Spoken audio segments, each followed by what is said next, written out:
Hey, it's Dorr and Coach with Tactical Hyve. Today's video, it's all about belt feds, what we used, what we liked, what we didn't like. So stay tuned.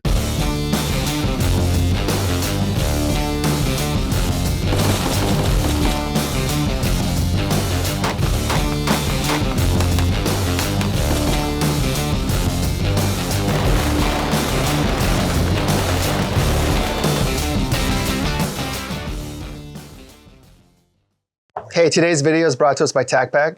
TacPack is a monthly subscription company that sends out a box that has selected items from the EDC, survival, and tactical realm. You can keep it going for as long as you want, cancel anytime. We've opened up probably half a dozen of them, and we use things that we find in each and every box. So go ahead and check them out in the link below. If you use coupon code TACHYVE at checkout, the guys at TacPack will throw in a free $75 AR part that was made in the USA. All right, let's get to the video.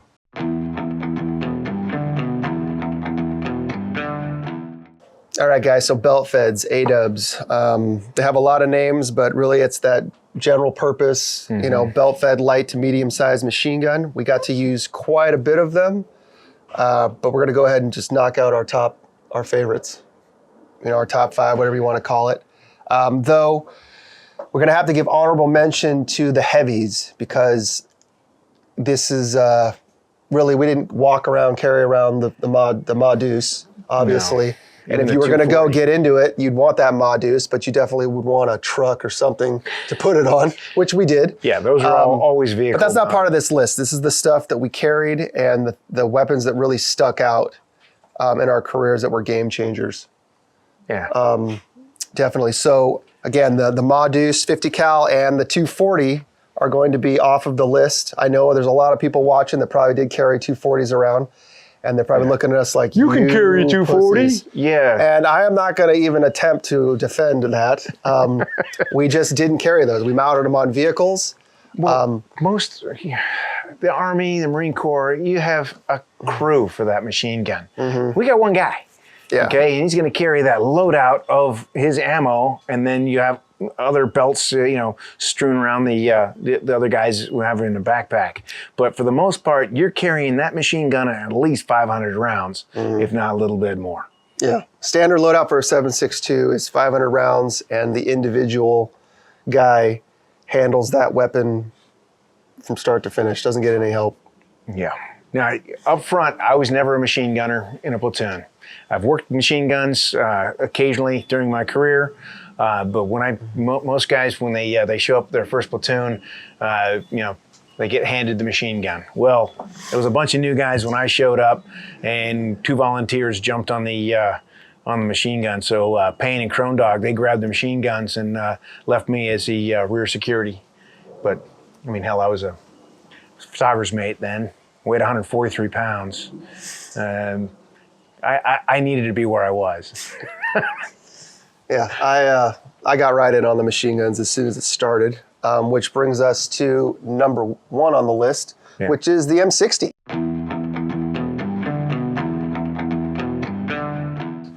That's the first one pretty much everybody started with back then. Well, not recently. I mean, those things have been gone for a while. They're decom now, but you know, we start out with, in Buds, we had the old full-size monster, you know, left over from Vietnam.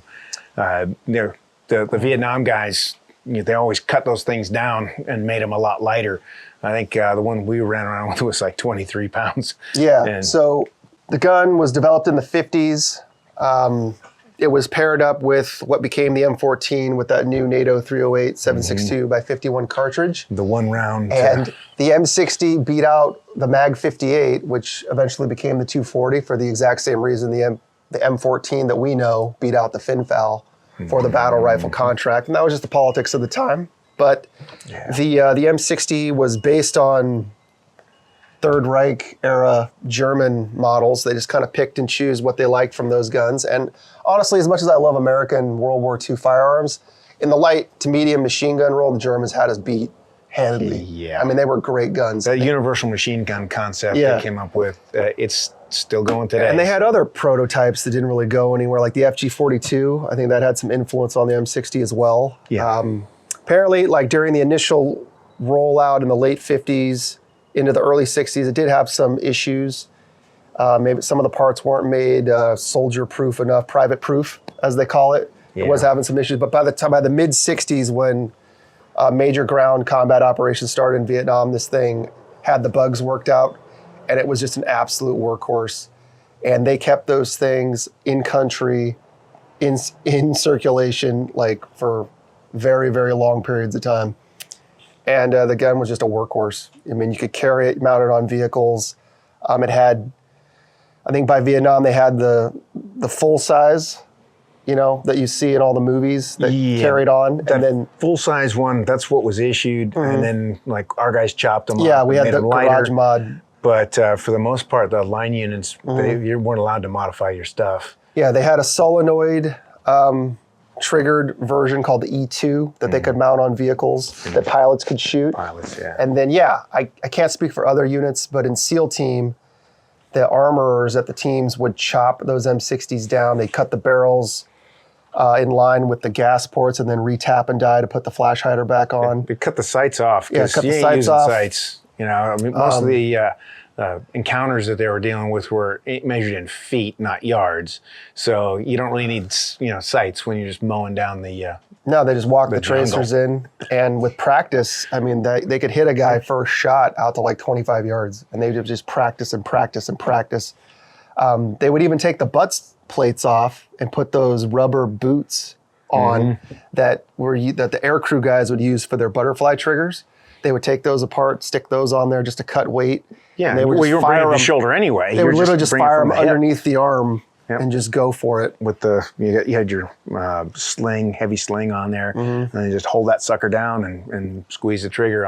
Old Vietnam guys, you got guys that really love that thing, and then you got guys that just hated it. But by the end of the war, guys were removing that entire front handguard assembly and just like hose clamping on M16 pistol grips, which, and then we kind of had the dark ages, the bad times of the 70s after the war.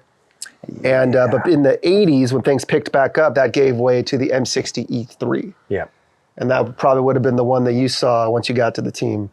Yeah, it had the pistol grip on it. It had the shorter barrel.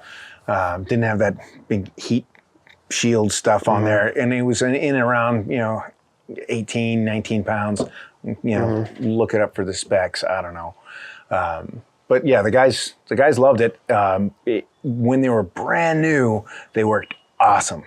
When you got the refurbished ones, stuff started breaking, and towards the end there in the late 80s, they're broken more than they're running. Yeah, so when I joined the Navy, I made a pit stop between boot camp and Buds called A School. I don't know, I think they might still call it that. Guys don't go to that anymore on their way to Buds, but I went to Gunners. Buds is an A school now. Yeah, so. whatever. Freaking, so I went to Gunner's Mate A School, and I'd completely forgotten about this because it was only a couple of days towards the end of it, but we went through all the small arms the Navy had, M9, M16, shotguns, I think M79, and the 5-inch 55s. yeah, all that. Well, that's the big stuff. But they had M60s there, full size, like straight up Animal Mother, like Full Metal Jacket M60s. I'd never really seen one up close. Of course, they didn't let us shoot them. They had some ridiculous airsoft virtual range thing that, I don't know. It's a whole thing, the Navy. But when I got to Buds, you get the third phase. Safer that way. This is in the early 2000s. They had switched from the M60E3 to the revamped M60E4 or Mark 43. Yeah, the Mark 43. So the Mark 43 was definitely in circulation, had been since I think the late 90s. And I didn't know one from the other. I was just coming into the community. But the older guys hated the Mark 43 because it was a kind of an abomination. Crane was way into meddling, and it was kind of a lowest bidder. Yeah. One of those lowest bidder bureaucracy nightmares. And supposedly the old M60E3s were workhorses and they were great, but as they transitioned into the 43, they started having more and more and more problems. And they made up for that with volume. Because I think every platoon had at least 6 to 8 of these things laying around. I got issued one when I got to the team. At my team, we named our machine guns, and I effectively went with the Claw. And it literally just said the Claw down the side of it. I don't know if any other teams did that, but that was the thing for us. But in my first workup, they were starting to get phased out. But all in all, a great gun, great track record. Going back to World War II, the Germans had great stuff, and there was no shame in copying them. Let the Russians take Berlin. Let's get all the scientists. They've got the missiles. They've got the jet fighters. They've got the awesome machine guns. So they just rounded all those guys up with as many samples as they could find, went back to the U.S. and just copied, plagiarized, and improved upon those designs. And for us, the M60 is what we got. If it works, it works, man. Yeah. I mean, it doesn't matter the politics behind it. So that's the M60, tried and true. I think it was a workhorse for many, many years. I actually got to shoot the full size, full animal mother in the Philippines. They had full size M60s, and I was able to just kind of run amok with one. Yeah, you got to shoot it. I had to shoot it. Yeah. And shooting it wasn't bad. It was carrying it. That was, man. Yeah. That thing was a pig. Yeah, definitely was.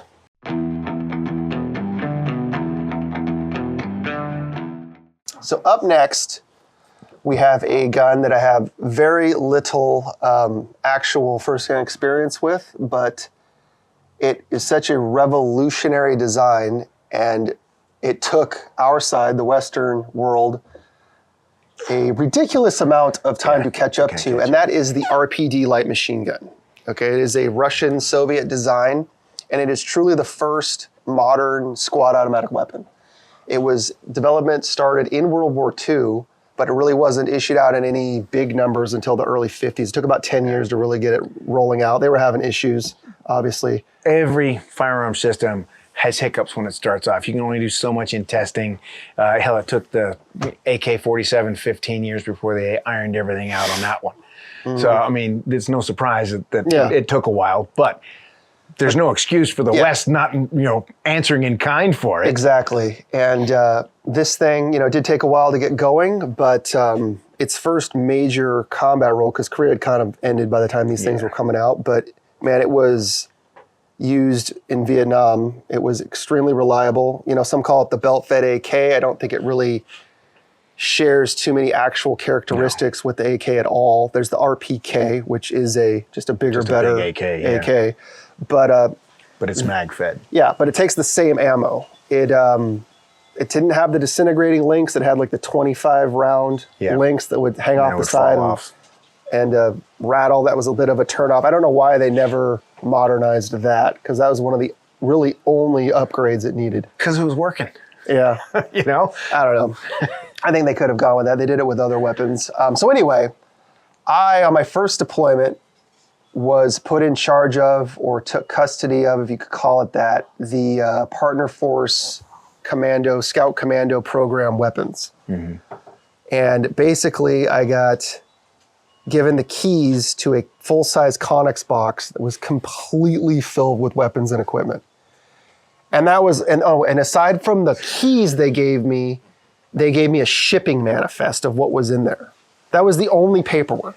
So when I say custody, I mean, it's like a handshake deal here. Like there was no accountability on any of this stuff. So I just, kept a padlock on it and that would issue it out as needed. But they had a bunch of RPDs in there. Mm-hmm. And these RPDs were brand new in the wooden crate from China. They were Type 56 light machine guns.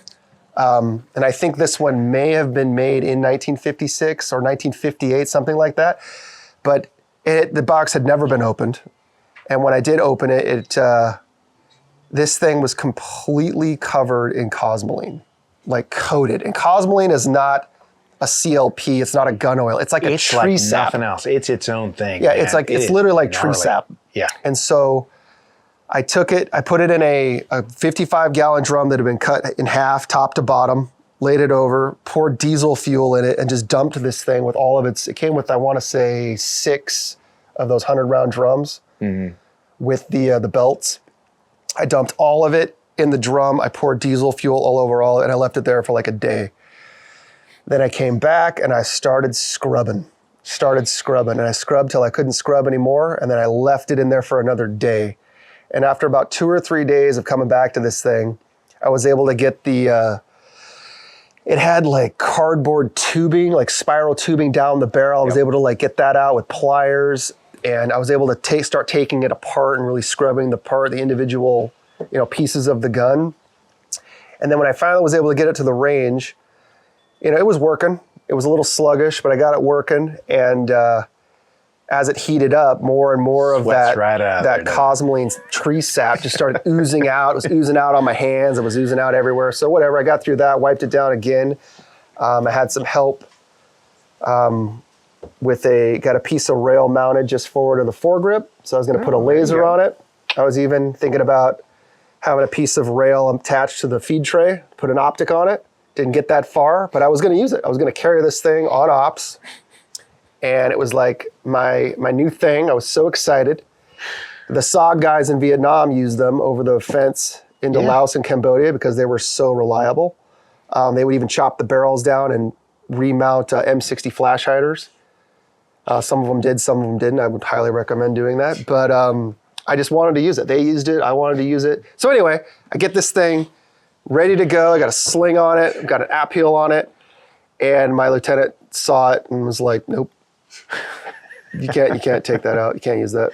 You probably saved your life. What are you talking about? I've been working on this thing all week. He's like, no, the first green or even blue friendly force we run into, if they see that thing, and we aren't exactly dressed like normal soldiers at this point. It's mixed match, civilian clothes, every camo pattern known available on the market. And we were rolling with Iraqi commandos some of the time. Who are wearing That's dangerous enough. Yeah, dangerous enough. So he basically said that if someone sees or hears that thing, we'll probably open up on us and ask questions later. So that's a no-go. And it was heartbreaking. But yeah, he probably saved my life. Yeah. Probably saved all of our lives. He was my buds instructor, Rocky. He was a good dude. So that ended that right then and there. I ended up just giving it to one of the guys. But just it was light. It was reliable. It was effective. It was a great round. Yeah, good medium caliber. This is way before 300 blackout, so being able to use those AK rounds when you could. And I just can't say enough good things about it, man. I can't. And it took, this thing was developed in the 40s into 50s.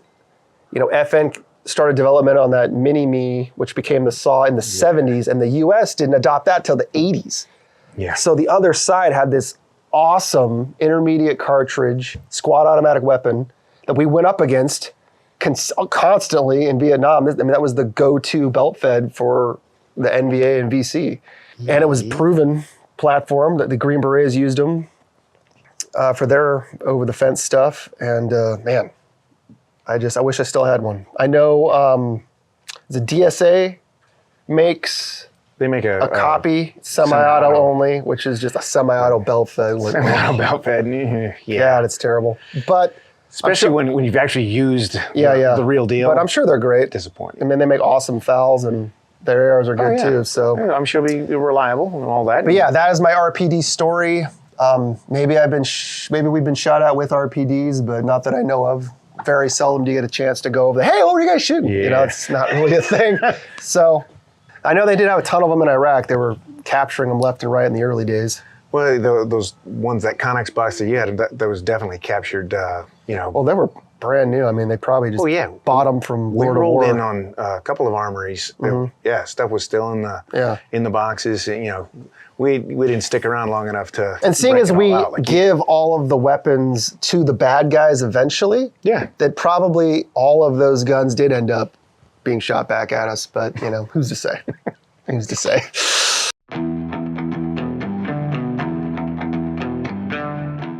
So up next on the list, a little controversial, seeing as we haven't actually shot one of these, but we have seen them, we have handled them, and that is the Stoner 63 light machine gun.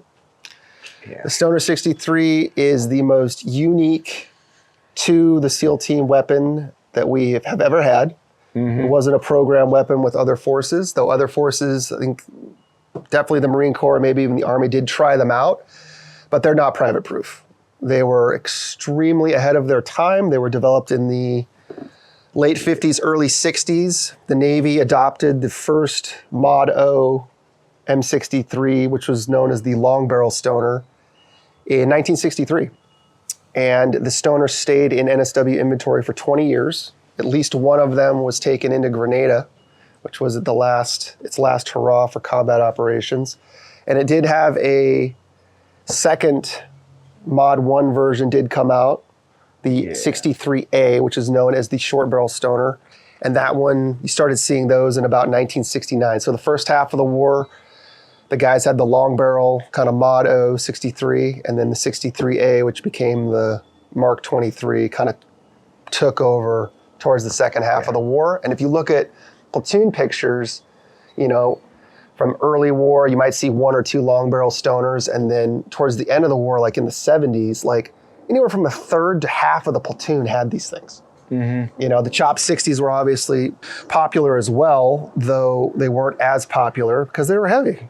Yeah, and I've never seen, I don't know anybody who had a different configuration, because you could put that thing as a top loader with a magazine, a regular, magazine fed. Yeah, it had a from the carbine bottom, version. It had a rifle version. Bren looking thing. Two different length barrels. Yep, and then you had your belt fed version. And every guy I've talked to, that's what they were running. They didn't, there wasn't any reason for that modularity, that, adaptability. It's like, no, just when you have 5.56 machine gun, it's light. As long as you keep it oiled and keep it maintained. Keep it oiled, keep it clean. Even then, it still had problems. And talk about modularity. You could go with a left or right side feed configuration. And it's the only gun I know of that offered that to a guy carrying it. I know you can get, for crew serve weapons, running dual 50s on a boat or, anti-aircraft, they had left and right side feed trays. That was basically your answer to the RPD. That was your intermediate cartridge. I know it was never officially adopted by anybody but us. But our predecessors saw that and went, "Hey, that's a good idea." And probably for the same reason that they weren't carrying RPDs around, because they didn't want to get mistaken for, the bad guys. Yeah. So that was a good alternative that came from a good old Cadillac Gauge. Yeah. And they started out in California, and then I think they moved to Michigan. But again, it just wasn't private proof. It wasn't ready for mainline troops. A few guys did use those carbine and rifle versions, but you really weren't gaining anything over the M16. No. It was that light belt-fed version that just really made the difference for our guys. But it was a labor of love, man. You had to come back and you had to clean it and oil it every time you came back. The other guys could just wipe their stuff down. I mean, the M60s were just beasts. But the Stoner was something you definitely had to take care of. And even then, it just had issues. Brass would hit the feed, or would hit the feed tray, or would hit the ammo box. Back in. And then they would bounce back into the gun and cause jams. And I think if they'd continued developing it, it really could have been something. Not that they needed to, because the mini-me's were out, Yeah, they started rolling in, almost at the same, a few years later. Yeah, after NOM, but we kept those things until 83, and then in, I think, 84 is when the Army and Marine Corps started using the saw as we know it. But, another gun for another time. Yeah, but anyway. When I got to SEAL Team 5, SEAL Team 5 had been UDT 11, so they didn't have all the cool SEAL guns that SEAL Team 1 had. And we didn't have any 5.56 belt-fed anything. It was your machine gun was your M60, and that was it. Yep. And it stayed that way for a long time.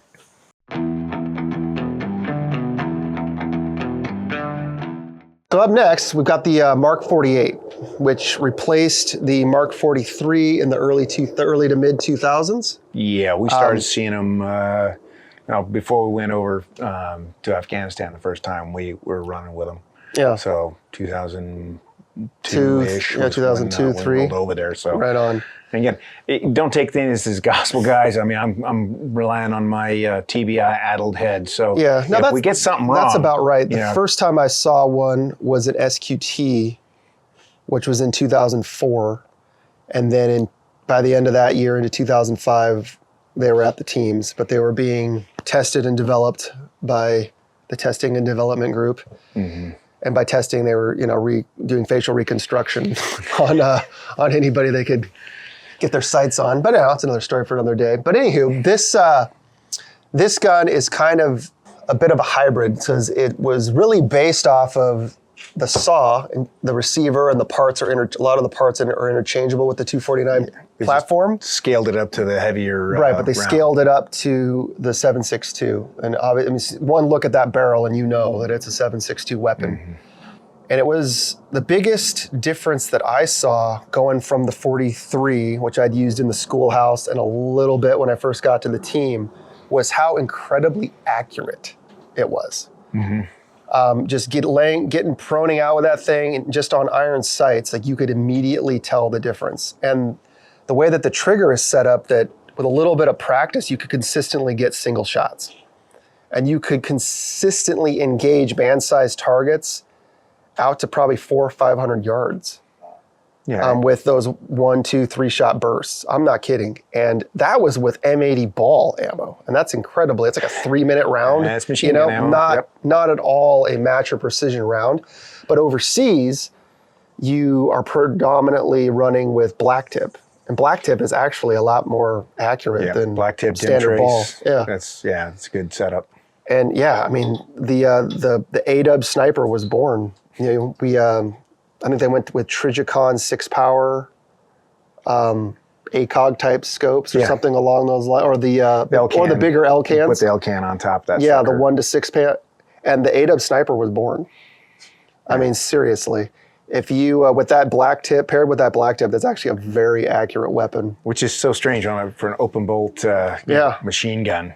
To be not a match weapon at all, but I mean you could make it work out to 5, I don't think I ever shot it past that. Even at cyclic, you're still looking at, 650 rounds a minute. So it wasn't blazing fast. But it had a kind of a long, heavy trigger pull, and with a little bit of practice, like I said, you could get those single, double taps. And man, it was a game changer. And then when you needed to, you could go heavy on the trigger and pick it back up to that squad automatic weapon roll. But I mean, I tell you, it was a quantum leap in capability, and I love that thing. And it really, the Mod O's are the ones I primarily used. A couple years after that, they cut some weight. Just over 18 pounds is what they're rolling with now, and Yeah, they definitely, they're a little bit. I think they were a pound. The Mod O's were a pound lighter than the 43 M60 E4. And then the Mod 1s are a little bit lighter than that. And I think they even have a newer, better model now. Yeah. I know the next one, the 46, there's a new model out. I got to play with that one a little bit not too long ago.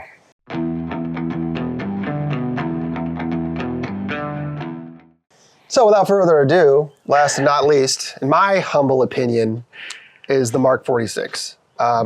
So the SEAL teams were the first guys to have the belt fed 5.56. And yes, it was temperamental. Yes, it did have some issues, but the men with green faces loved them. And the proof is in the number of them that were fielded as the war progressed, as we became more effective at our job, as they became more seasoned and experienced, more and more and more of those stoners were showing up on the op. Yeah. And that is the only endorsement that I need. Those things obviously were awesome. So, war ends, fast forward to the early 80s, the stoners are, I think Cadillac Gauge is debunked at this point, and they don't have new parts for the guns, so they start phasing them out. But at the exact same time, the FN Mini-Me, which is already proven platform in Europe, is getting a hard look from the Army and Marine Corps, but Navy doesn't bite and doesn't go with it. Of course not. And as a kid, as a child, whose life was forever changed by Charlie Sheen, I started spending my allowance and time in the military history section of libraries, Borders, Books and Music, Barnes and Noble, all those places, and just buying up every SEAL book I could get my hands on. And even as a kid, it didn't make any sense. Like, the stoner was awesome. The Army and Marines have the saw, but the SEALs don't have the saw. So I did some growing up, and I looked into it, and those guys, those decisions are just made by dumbasses. I'm not going to sugarcoat it. So eventually, they did rectify the problem, and And it was the Navy that led the charge for SOCOM, and that program became the Mark 46. And the Mark 46 is a 5.56 belt-fed light machine gun based on the 249 saw, but it was not a 249 saw, though it did have quite a bit of parts that were interchangeable. Yeah, they just got rid of that silly magazine. Yeah, they got rid of the magazine feed option. They came out with a new barrel, and that new barrel was fluted, just like the Mark 23 Stoner, or 63A, or whatever you want to call it. 63 Mod 1 is what they should have called it, but whatever. Wasn't around to give my 2 cents. But anywho, this gun was immediately adopted and just picked up right where the Stoner left off. And I think the most common spot you found it in the platoons, just like in Vietnam, was with point men and rear security. And had they had that 249 option when you showed up as a rear security guy, you probably could have been running one. Yeah, instead of the AR-15, the CAR-15 that I was running, initially. There was a point in the late 90s, I remember seeing some Stoner, the new Stoners showed up. It was probably around the time that the 46 was coming in. They're like, okay, what do we want? What are we looking at? And we took those things out, and I didn't even get a chance to play with them because the guys who took them out the first day broke them all. So they didn't live up to the legend.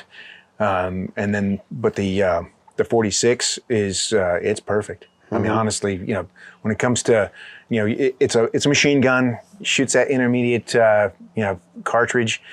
You can carry just a whole lot of bullets. And honestly, when you're talking belt feds, you need it's all about the ammo. It's how many rounds can you send down there? Maybe it doesn't go quite as far. Maybe it won't penetrate quite as much.